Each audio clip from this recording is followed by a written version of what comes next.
It begins with a sound you never expect to hear on a tennis court. Not the crack of a powerful serve, not the squeak of shoes sliding across the grass. A sharp gasp of frustration from Elena Rybakina, followed by the unmistakable sight of a racket leaving her hand. Not smashed, not destroyed. Just thrown.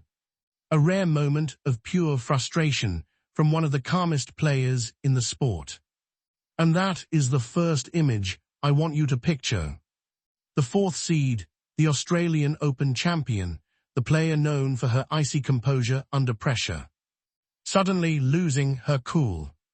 It happened during the opening set of what many expected to be a routine victory in Berlin. And the moment it happened, the atmosphere changed. Because everyone in the stadium, including Rybakina herself, realized something important. The young player standing across the net was not there simply to compete.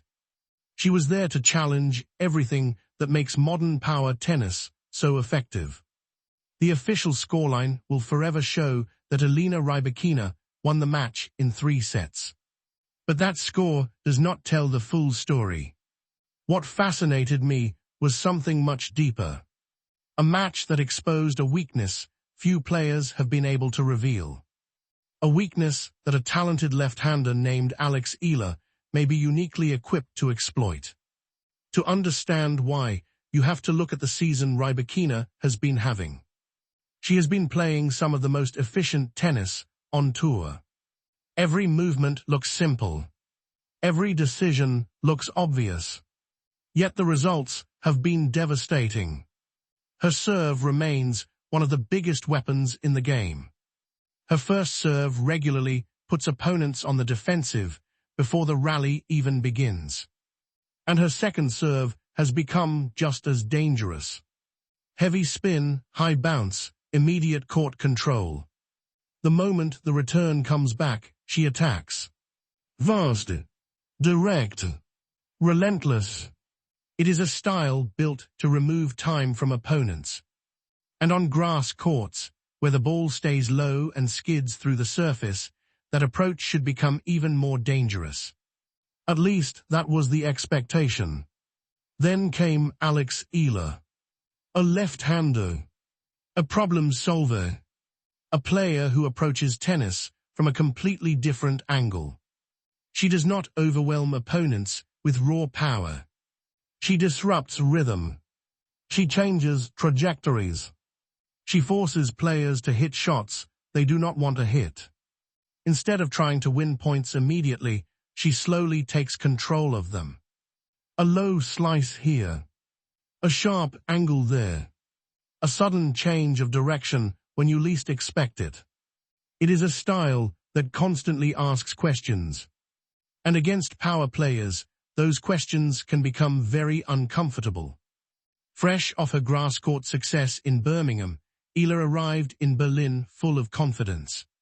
She believed in her patterns. She trusted her game. And most importantly, she was prepared to test it against one of the biggest hitters in tennis. For the first few games, however, it looked like Rybakina had all the answers. She raced ahead early. The scoreboard reflected complete control. Her serve was firing. Her forehand was dictating. And Eala seemed trapped in defensive positions. But then something subtle began to change. Something easy to miss if you were only watching the score. Eala stopped trying to match power with power. Instead, she slowed the match down. She added height to her shots. She extended rallies. She forced Rybakina to hit one extra ball. Then another. Then another. And little by little, the geometry of the match started to shift. That is where the left-handed advantage became impossible to ignore. The spin patterns were different. The return angles were different. Shots that normally set up Rybakina perfectly were suddenly pulling her into uncomfortable positions. Her favorite serving patterns no longer produced the same results. She was being stretched. moved, forced to adjust. And as the rallies grew longer, frustration started to appear. Not ordinary frustration. The kind that comes when your best weapons suddenly stop working the way they always have. The kind that makes a player question their instincts. The kind that eventually sends a racket flying through the air. And when that moment arrived, Eala barely reacted. No celebration. No dramatic fist pump. No glance toward her team. She simply walked to her position and prepared for the next point. That calmness may have been the most impressive thing she showed all day. Because while Rybakina was fighting the puzzle in front of her, Eala looked completely comfortable living inside it.